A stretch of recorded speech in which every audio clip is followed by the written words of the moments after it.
Hey, what's going on, guys? It's Brandon here for RC Nightmare, and today we're continuing our Mugen MBX6-T build. In this video, I'm going to show you how we set up the radio. We're going to program it, bind it, set up the steering, so we can continue on to the next video, which will involve soldering, installing, and programming our Tegan system. So let's get started right away. Okay, guys, first step in setting up our radio will be setting up our profile. So I'll turn on the spectrum, and you can see I've already named it MBX6T.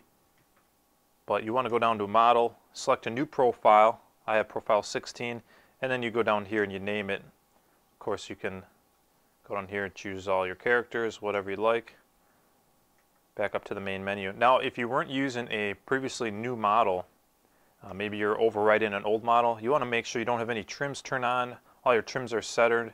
If you're worried about that, before you name it, you can just go all the way down to the reset screen. I can reset everything in this profile and make sure that we're all starting from a factory setting.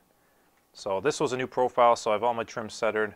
I know I don't need to mess with anything yet. So to get this thing set up for our receiver, we're going to have to bind it. First step, plug in the bind plug. I have a simple 4-cell receiver pack here just for the purpose of programming. Plug it into any open slot, doesn't matter which one. We want to make sure that we got our brown on the outside. That's ground. And my radio here, after I know I have the flashing bind light, we're going to go down to our bind screen. On some radios there might be a button you hold down as you turn it on to go into bind mode. On this one I have a bind screen. Go down and hit the bind. You can see the receiver light now is slow flash and it will go solid. I heard my servo kick in. See, I have control of that now, so I know that the two are bound together. Now we can set up our steering. Okay, guys, first things first, remove the bind plug. You want to make sure you don't leave that in there next time you turn it on. And we're going to just temporarily hook up our servo horn and check the steering direction. So when I turn the wheel to the right, the car should turn to the right. We can see here it's turning to the left. So I want to reverse that. Go to our reverse screen, choose the steering channel, flip it to the other side. We can go back to our main screen for now.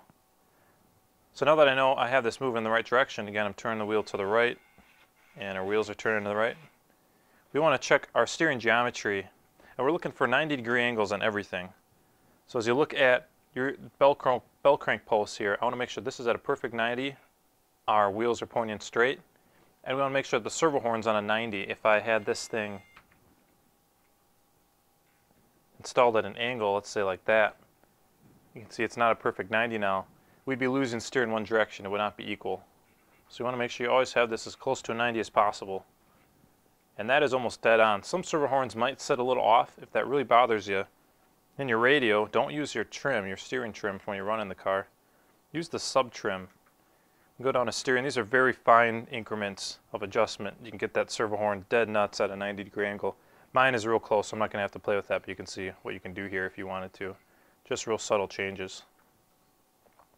So we know that we have the geometry set up correctly, that we have equal throw in both directions. Now we can go ahead and bolt on our horn. I got a little screw here. This is a 3mm with lock washer, and I put a little Loctite on it. We're just going to screw this in. Okay, I have our steering horn bolted on and Loctited. We know that's tight. Now the last thing we need to check is our steering throw, our travel adjust.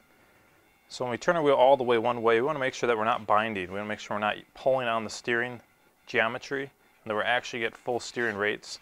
I don't believe I'm quite at the limit of the steering. I'm real close, but I don't have any binding. You can't always associate servo noise that you hear there with binding, because this is a digital servo. Digital servos always make a pretty good whine. I can go in here in the steering, move it just a little bit, and the servo quiets down. So I know I'm not binding. I'm not at my limit. But if I wanted to adjust that, here we go into our travel screen. Go to steering, select our two rates. You can see that depending on which way I turn the wheel, it selects one or the other. And at that point I could adjust the rate up or down. For now I'm going to leave it. I like where she's at. I got a little bit shorter arm on the servo side of things, so I'm not quite at the limit of the geometry yet. If this servo arm was just a little bit longer, we might be at that limit. So I'll wait until I actually run it out. If I need a little bit tighter steering radius, I can increase the rates and make sure I'm not binding, but we just want to make sure you check both sides. And mine are good, so I'm going to leave those as is. Go back to the main screen here. Oops. Now I want to actually do a little bit of adjustment here to make sure these are even. Okay, back to the main screen. And there you have it. We use our steering trim really when we're outside running. If you don't want to adjust this link here, which you really should do, you always want to leave your steering set up in the radio as close to neutral as possible. You can adjust this link to make sure she's tracking straight. The steering trim is just nice that as you're running, if things change a little bit, it tends to wander one way or another. Let's say you come down on a hard jump and it wanders. Now we have the steering trim to set that, but we can only really do that once it's out running in the grass or what have you. So that's the radio setup. There'll be a little bit more setup involved once we get our speed controller programmed, but that's going to be a separate video. I'm going to take the Teak and show you guys how I solder it, set it up, and program it to this radio. But there you have it. That's the Spectrum transmitter receiver and servo setup for our Mugen MBX6-T. If you guys have any questions, feel free to comment down below. If you like our videos, please check out our website. It's rcnightmare.com.